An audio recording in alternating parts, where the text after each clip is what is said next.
Hello comrades, Commissar Bro here today with Talisman, the Horus Heresy. That's right, this game was just released today, and I have been super excited for it because A, I like Talisman, B, I love Warhammer. Now this is not necessarily a Warhammer 40k game. This actually takes place during the Horus Heresy, when the Space Marines and the Chaos Space Marines essentially split. Or technically when the Space Marines split and created the Chaos Space Marine when Horus, rose up against the Emperor and all that good stuff. We could go into lots of detail about it, but I'm just going to assume you know it already. So, as you can see, you've got His Glorious Majesty, the Emperor of Mankind, to the left, and to the right you have that disgusting Horus. Yes. So, you've got online play and you've got actual play. One thing I will point out before I get started that kind of irks me a little bit is the game has literally came out and there's $7 worth of DLC already.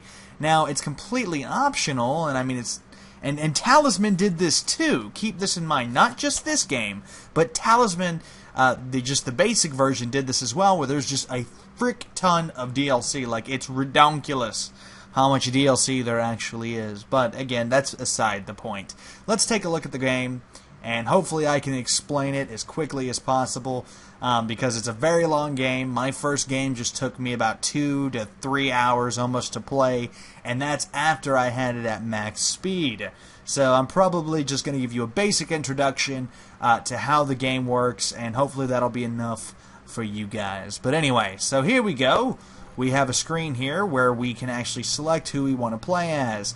You've got all sorts of people. You have Primarchs. You have captains of first companies of legions. For example, Reboot Gulliman here is the Primarch of the Ultramarines. Corvus Corax, I don't remember who he is. The Shadow Lord, Chooser of the Slain, and Master of the Raven Guard. Yeah, so Primarch of the Raven Guard. You've got Vulcan, who's the Primarch of the Salamanders. Garviel Loken, I'm not sure who he is. Commander of the 10th Company of the Luna Wolves. Okay. Later, the Sons of Horus. Basically, he's part of Horus's, which was the Sons of Horus, but he stayed loyal, essentially. And you got a whole bunch of different people to choose from. I'm not going to go through all of them because there's plenty of them. You can play as a loyalist faction, or alternatively, you can play as a chaos faction. Again, there are plenty of people to choose from, and of course you're not able to play as the Emperor or Horus, but that'll be explained once we get into the game. So with that, we have Reboot Gulliman, who we're going to play as. We have Corfarin, we have Corvus Corax, and then Mortarion. That's right, so let's get started. Start game. Yeah, that's right. Boom, here we go. We are in the game. And this is the stratagem we're going to start with. All warlords of your legions gain 1 fate if possible. So, now that it's our turn, allow me to take a second to explain how this game works. Alright, so up here on the left, if we're looking at our character, we have Resolve, which is essentially your health. You have Fate, which allows you to re-roll dice. You have Resource, which obviously is basically, if you've ever played Talisman, it's gold. So it allows you to purchase items and stuff like that. Or you'll trade resource for various upgrades and so on and so forth. You've got your close combat damage, which is 3 for Reboot Gulliman here. 3 for ranged combat, and 2 for strategy. Strategy just plays into your rolls. It's not always, just on certain rolls. Now, as you can see here, when we zoom out off from the map, basically, this is the board. Yeah? Alright, so if we roll our dice, for example, which we'll go ahead and do, we rolled a 1, we can move to either one of these locations. So we can go to this contested world here, Deliverance, and we would get a data slate, which is an encounter. Or we could go to Prospero, which is a trader world, and we can try to do that. If we go there, however, we will have to fight a close combat level of 4, or we would get, and I think if we win it, we can either gain 1 resolve or roll 1 dice.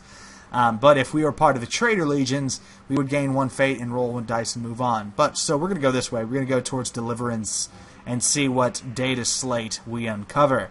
Now, a data slate could be all sorts of things. It could be equipment that you pick up. It could be a fleet and a ship that you can take along with you. Or it could be an enemy. Or an event. Or even characters that stay on the tile. Let's look, see what we get. Alright, so we got a Land Raider Proteus, which adds 2 to our close combat and 1 to our ranged combat. Essentially, we could not have asked for a better first item to pick up. So we're going to take that with us. Now, it gives you a little bit of an explanation for each item, which is pretty cool. I like that. There's not a whole bunch of data. It doesn't go into anything super specific, but already at first, it's going to be a little hard to tell what they're talking about if you don't already know a bit about Warhammer lore. Just FYI. So, while the other AI move along and whatnot, you can kind of see as it moves by very quickly that they're picking up data slates, they're moving to various parts of the map, and there's different planets on the map that you can visit that have different special abilities and so on and so forth, and that was the full-on end of the turn. So it's our turn again. Now if we look, we can see that there are 2 other zones that you can go to. You can see how to get to a zone based on the arrows. So for example, if we want to get to the second zone, we would have to go through there, or there, or there, or there. If you would actually want to get to the final battle, which is on the Vengeful Spirit, you have to go through Luna, which is the moon right here. Now the problem with that is you actually have to meet certain requirements essentially. When you get there, you'll have to roll 2 dice. And if you roll 2 dice and say, for example, you get 2 3s, so you get a total of 6, you have to beat that with your own combat ability of your choice, whether it be close combat or ranged combat. So that won't be for a long time that we'll actually get there. At the beginning here, you kind of have a pretty hefty build-up phase. Before you're ready to do damage, as it were. Actually, before you're able to go to the final battle, you have to build up your Legion and your Primarch to deal more ranged combat, to deal more close combat, and you want to be very, very careful. Ooh, look at that. Death God Rapier Weapon Division. What's this? Monumental City based on allegiance. For the Loyalist faction, which would be us, there are 4 fate points here. You may meditate in the shrine once per visit and take 1 fate.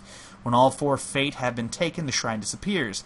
If the traitor get it, any traitor legions landing in the sector destroy this monument to the false emperor. It is removed from play. So what I'm going to do is we're actually going to fight that, and I'm going to replace that data slate. You can always replace 1 data slate whenever you land on a territory. So let's see what else we get. Alright, so we picked up a spy. Ah, sweet. Alright, so this is the way combat works essentially. It'll show you your base score for Reboot Guilliman. It is 3 starting out. We have a modifier of 1 from our Land Raider Proteus, and we are fighting a Rapier Weapons Division. So let's hope we roll high. That's not very high. Holy shit. That dude just dominated us. So unless we roll a 6, we're pretty much about to take damage. Let's try to re-roll. You can use one of your fates to re-roll. So here we go. And of course, I'm 1 point from standing off with him. So he beat me. Yeah, the Rapier Weapons Division wins. And I'm going to take 1 damage to my Resolve. See, there we go. So basically, Resolve operates as health. I now have 3 health. That's not good. That's the tough thing about the beginning. In the beginning, you are weak to everything. By the end game, you are steamrolling through Titan legions. It's pretty cool. It's pretty cool. So, if you're familiar with Talisman, essentially, you're going to know how this game works.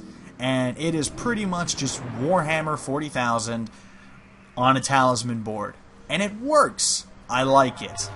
Now, Talisman is already kind of a difficult game and incredibly frustrating because sometimes it feels like the dice rolls are not in your favor. But that's actually the same with a lot of Games Workshop stuff, if you think about it, really. A lot of their stuff is kind of with the dice roll because it's tabletop gaming. So a lot of it's like, I felt like I could have done better, but it's like, no, you couldn't. 5, please don't roll a 6. Alright, cool. We beat the Thousand Suns Legion. Nice.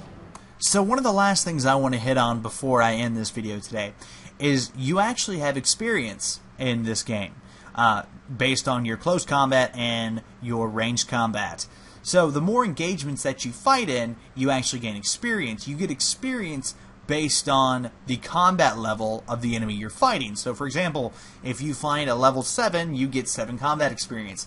You need 7 combat experience to level up, and it will level up once, basically just increasing your attack score.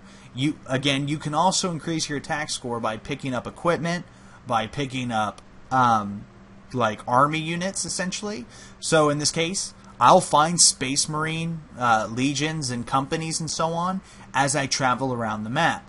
And if it's Ultramarines, there's a chance that they can join you. You just have to roll a 5 or a 6, at which case they supplement you and help you do more damage. Now, in the beginning, you can only carry so many items, so you need to be careful to only pick up the items that you want until you start finding ships like trade ships and whatnot that essentially they hold more cargo for you and allow you to have more equipment, so on and so forth. There doesn't seem to be any limitation on fleets as far as I've seen, and you can pretty much have massive fleets by the time that you finally head on to the final battle on the Vengeful Spirit above Terra. So yeah, I mean, this game gets pretty intense, and again, it's super hard. The first game I played, I was doing great, but I never got a Talisman, so I wasn't able to get on the Vengeful Spirit, which really sucked. And you know what? That's the last thing I will explain so you know what I'm talking about. Essentially in this game, you can traverse the various regions depending on whatever special you need to do. Again, like the one I explained earlier, to actually get into the Dominion of Terra. Now, it should be noted that the Vengeful Spirit, to be able to engage in the final battle, you need a Talisman. The only way you can get a Talisman is if you complete a quest for your army, essentially. So in this case, for the Loyalist, you would have to go to the planet of Titan right here and receive an errant quest, complete that quest, and then you would get a Talisman. Chaos would do it right up here on Davin. That's right. So that's the last little thing I wanted to explain. And with that, this has been Commissar Bro. I know this has kind of been a jumpy video and probably a little hard for you guys to comprehend because I'm talking really fast. This is a lot to explain in one video. And it's a shame that I don't have more time to explain it, but who knows, in the future we may see more from this actual game. And with that, this has been Commissar Bro, and I'll see you amazing people next time.